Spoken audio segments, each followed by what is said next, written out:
Yes, listeners, we are on it and we are very much on it. At the moment, you are listening to the show On the Go with RJ Uzair and this show is presented to you every Saturday and Sunday.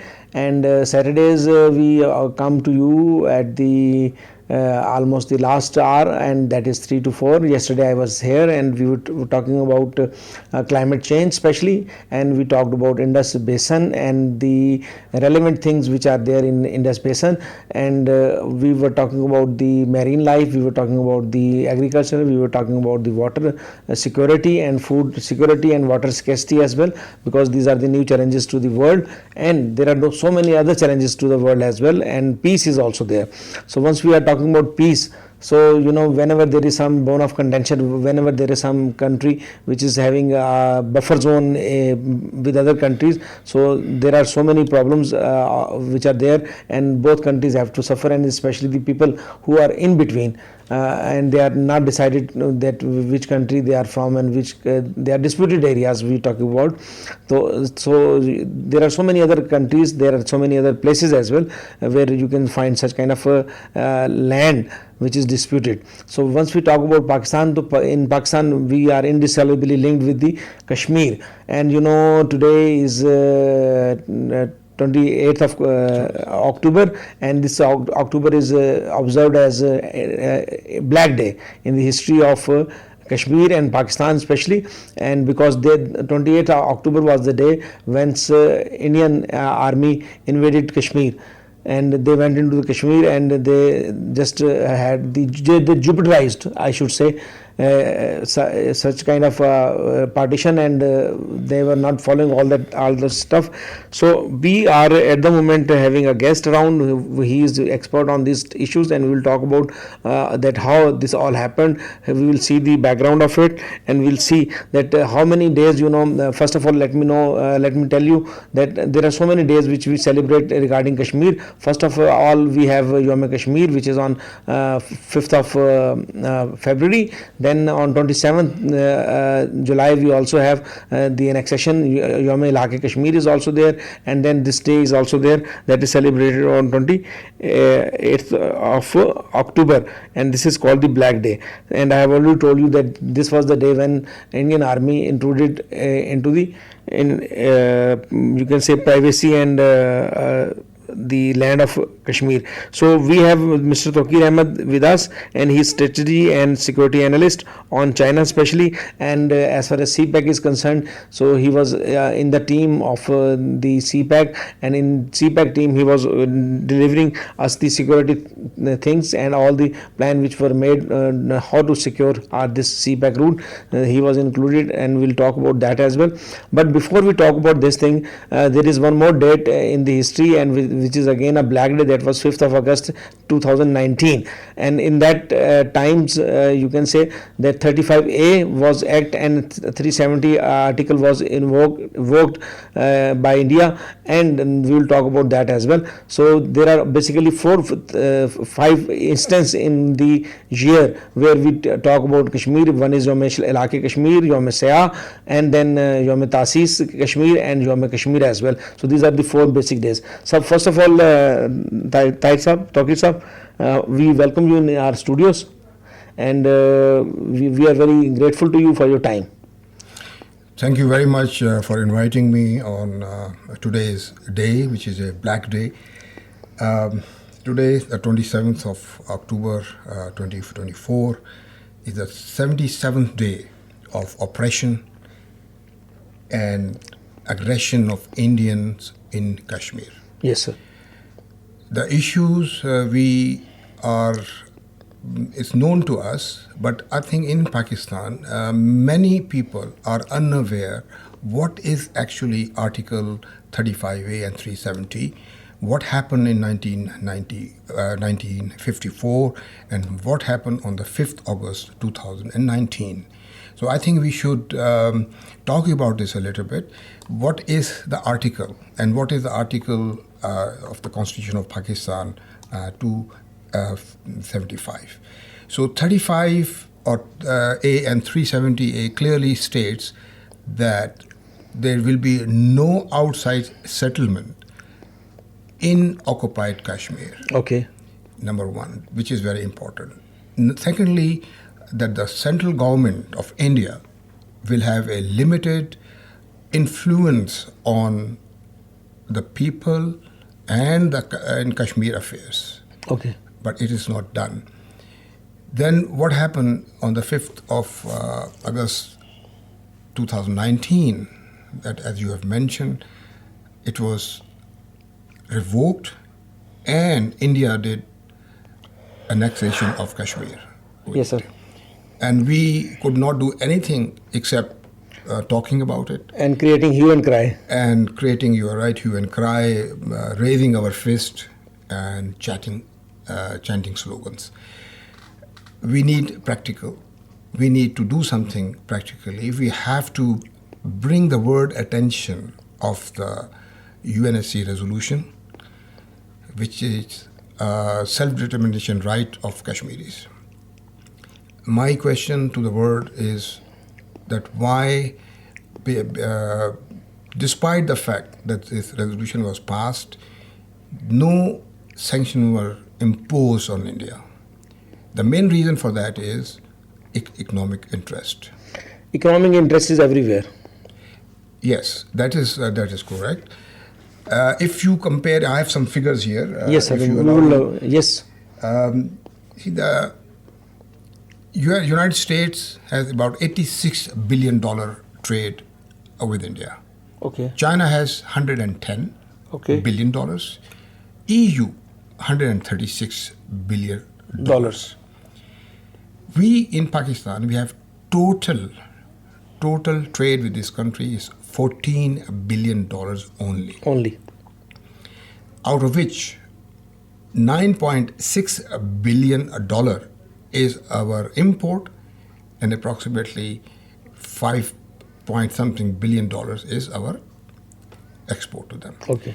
So this is one of the reasons why nobody talks about human violation in Kashmir. The so-called champion of human rights violations and democracy in the West or even in East are unable to give the rights to the Kashmiris. Okay. Other point is that what was the Shimla Agreement? Sir. The Shimla Agreement, which actually India is now referring to, they said it was a bilateral issue and not a unilateral issue. Sir. If you hear Indians, they will always talk about Shimla Agreement. They do not want to involve any country except India and Pakistan. Okay. So they are portraying it as a bilateral issue, and it is not an international issue at all. So we do not accept any arbitration or even UNSC resolution, which was passed actually against India and for the self-determination rights. Okay, sir. Sir, and sir, we are talking about the Kashmir issue. So, sir, that started with the inception of India and Pakistan. So, why this state was as left over as a buffer zone? Well, you can call it is a agenda, an agenda so that this area remains disputed, and as you can see, it is disputed. Yes, sir. So this agenda is not completed, and I think in coming years we won't see any progress. But as a matter of fact, if you allow me, sir, the recent election in Azad Jammu and Kashmir, in occupied Kashmir, I have the figures here, if you allow me to say that. Yeah, please share. There are 90 seats in the Legislative Assembly. Sir. And out of 90 seats, there are 49 seats were won against the ruling party, BJP. Sir. The BJP had only 29 seats. Okay. 42 seats were JKNC, which is the Jammu and Kashmir National Conference. Sir. Indian National Congress had 6 seats. Jammu and Kashmir Democratic Party had 3 seats. Independent candidate 7 seats, and other party 3 seats. Sir. So you can see what the Kashmiri people want. They have rejected the Indian occupation. Illegally, Indian occupation. Definitely is illegal. So my question is that why we are unable to highlight this issue on international level. We should bring it. We have to build our narrative. Yes, sir. A unbiased narrative, a convincing narrative to the world that this is exactly what happened, and this is latest on the 8th October 2024, the result was announced. So we can bring the world attention on this issue as well. Mm-hmm. That the Kashmiris in fact have rejected Indian occupation. Very right. And sir, if we talk about Kashmiris, they have already given their different kind of plebiscite. We always say that that is their right of self-determination should be given to them. So why United Nations does not come to this particular solution? See, the plebiscite, this is what Pakistan has been demanding for a plebiscite. If the Kashmiri wants an autonomous Kashmir, we have no objection. We have no objection. We have no objection. As a country, our policy is not there. No. But the thing is that plebiscite has to be taken place. Yes, sir. Which India is not allowing. We had a couple of meetings. India has all its fears. Yes. Definitely there is a fear, and you can see the election. Yes, sir. The recent election, you can see how many seats they have won, and actually you can see what percentage of the population want to merge with Pakistan. Okay. So this is a very clear indication. So as far as India is concerned, they will keep showing their aggression and oppression until those countries, the powerful countries, actually take interest in this one. Because, sir, we are in the region which is disputed. On one side we have Afghanistan, on one side we have Iran, on the other hand we have India, and then we have our, you can say, our very dear country, China, as well. But China is supporting us a lot in this particular issue, sir. So we have support of CPAC as well. So how do you see that Kashmir is important in this region? Of course, Kashmir is very important. It's important for CPAC as well.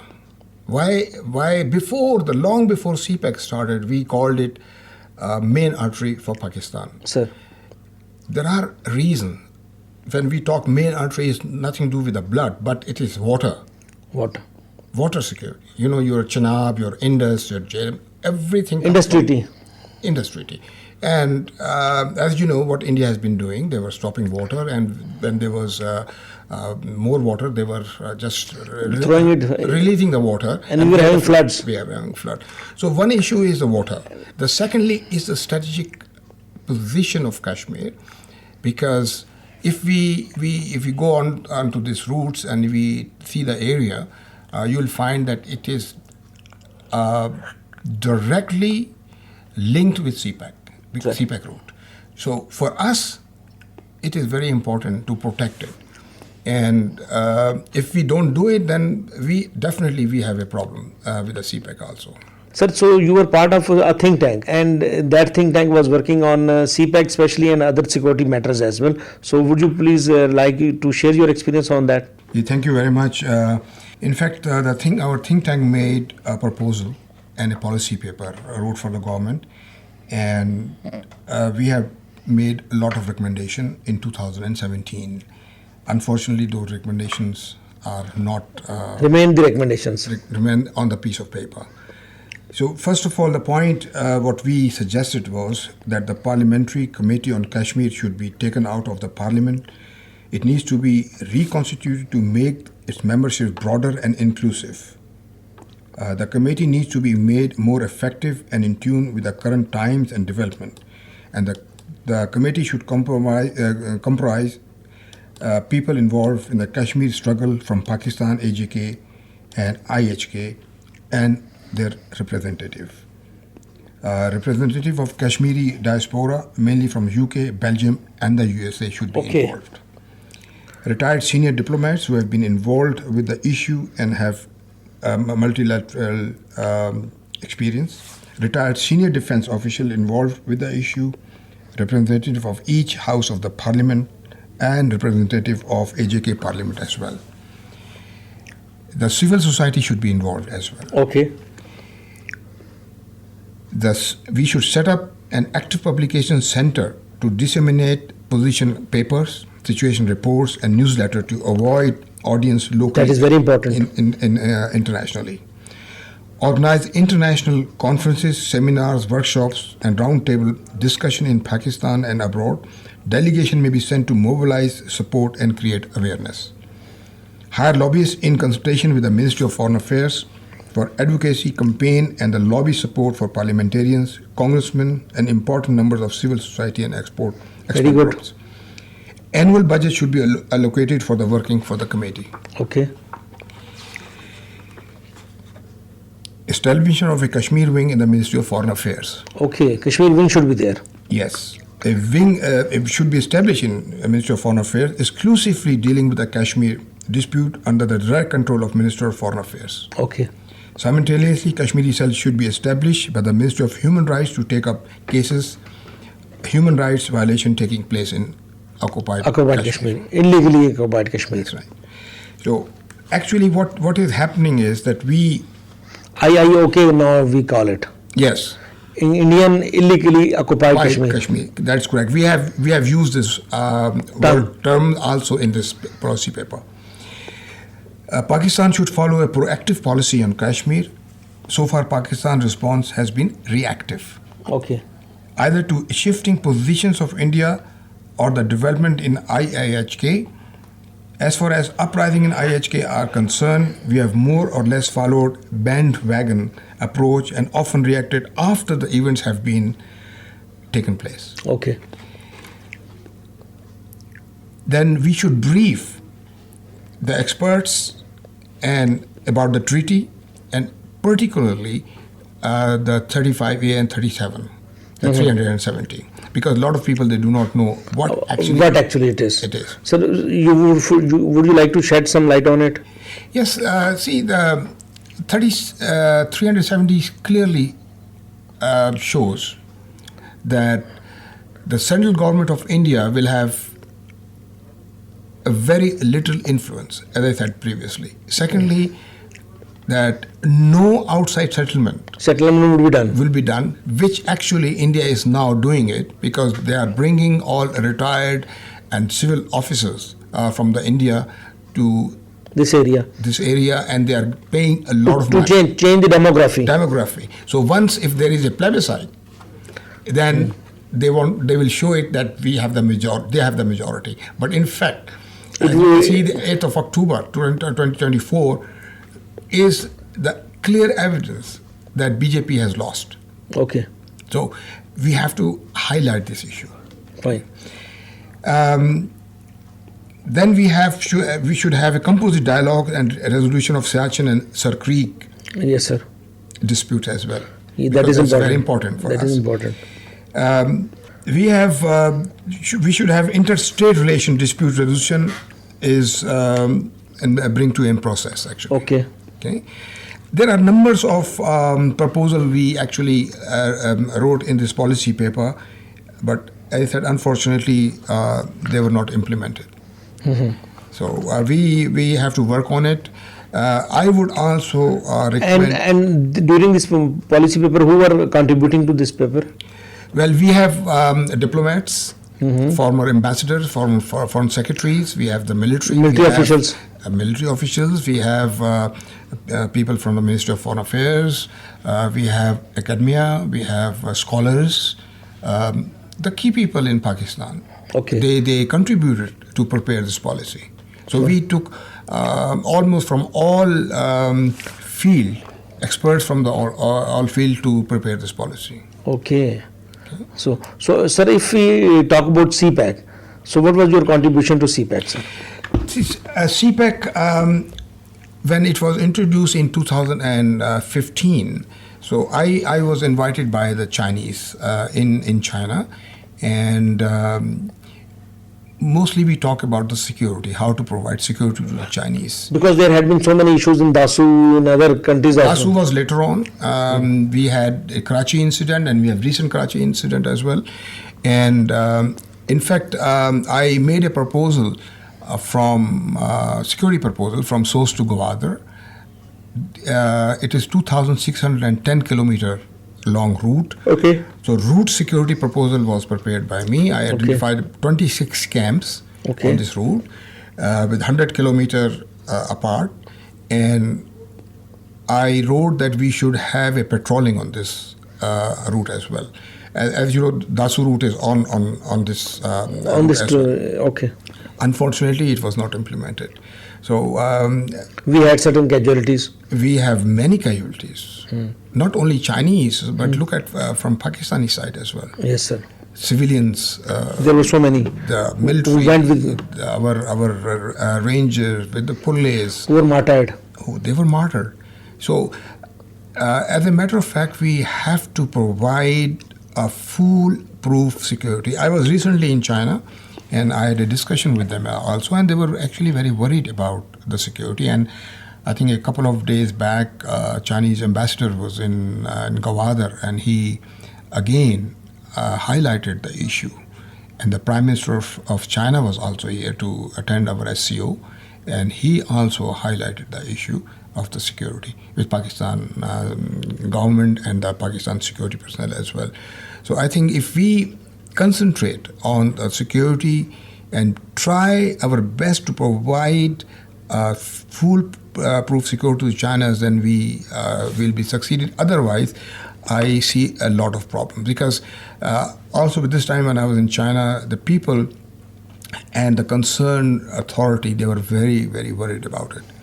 And they actually, I differentiate in a couple of things because diplomacy is one side, trade is another side, but the security is actually the issue. And we should have a zero tolerance in the security, particularly in CPEC. Okay. Gwadar, for example, there are so many things. Our economic zones are not yet ready. Ready, and they are not safe. There were six. Were planned. Actually, total 26 were planned. Okay. After every 100 kilometer, you are saying. No, that is the security. I'm talking about the economic zone, free economic zone, and the 6 were planned, and none is completed yet. Okay. Similarly, Gwadar port is not functioning as it's supposed to be. It is supposed to be. See, it's already 10 years are passed. So we have to work and take it very seriously. What Chinese We have to work day and night. Definitely we have to work day and night. For example, electricity is not linked to the main grid in Gwadar. Okay. So, and the route. If electricity is not there, then how can you manage other things? Exactly. So we have to really concentrate. As you know, we have a CPEC. We had a CPEC authority. In fact, the CPEC authority was established to take care about CPEC issues. But unfortunately, that CPEC authority was dissolved as well. Sir. At the end, we have almost very little time left for this conversation. And at the end, what would you like to say about the importance of Pakistan in the region?